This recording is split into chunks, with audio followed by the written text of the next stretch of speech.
महाराष्ट्र के अमरावती में रहने वाले भावेश वानखेड़े आदिवासियों की मदद से फॉरेस्ट प्रोडक्ट की प्रोसेसिंग करते हैं और वो शहद, हल्दी पाउडर और घी की मार्केटिंग करते हैं और भारत के साथ ही अमेरिका और सिंगापुर जैसे देशों में भी वो अपने प्रोडक्ट भेज रहे हैं और हर दिन उन्हें सैकड़ों ऑर्डर आ रहे हैं और सालाना 32 लाख रुपए का उनका टर्नओवर है और इसके साथ 500 से ज्यादा गरीब और आदिवासियों को उन्होंने रोजगार से जोड़ रखा है। भावेश मूल रूप से उत्तर प्रदेश के हरदा के रहने वाले हैं और उनके पिता अमरावती में जॉब करते हैं, लिहाजा उनकी पढ़ाई लिखाई यहीं से हुई है और फिलहाल वह यहीं सेट हो गए हैं। और वो कहते हैं कि शुरुआत से ही मैं कुछ करना चाहता था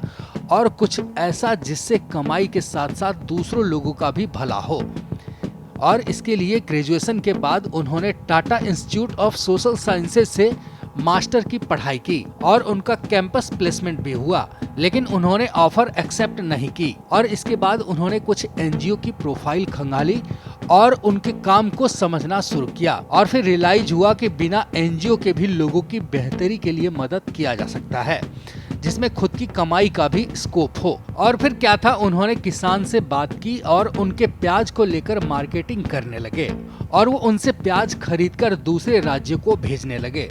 इससे उन्हें कमाई होने लगी और उन किसानों को भी अच्छा मुनाफा होने लगा। भावेश कहते हैं कि कुछ महीने तक ये काम किया और इसके बाद अच्छा मुनाफा हुआ, लेकिन बाद में मुझे एहसास हुआ कि ये हमारा मकसद नहीं है। जिसके बाद साल 2017 में ट्राइब ग्रोन नाम के खुद की कंपनी रजिस्टर की और अमरावती और आसपास के इलाकों में शहद की सप्लाई करने लगे और जल्द ही अच्छा रिस्पांस भी मिलने लगा और इसके साथ इन सभी लोगों की अच्छी आमदनी होने लगी। वो कहते हैं कि पहले ये लोग शहद निकालते थे तो मुश्किल से इन्हें 100 रुपए मिलते थे, लेकिन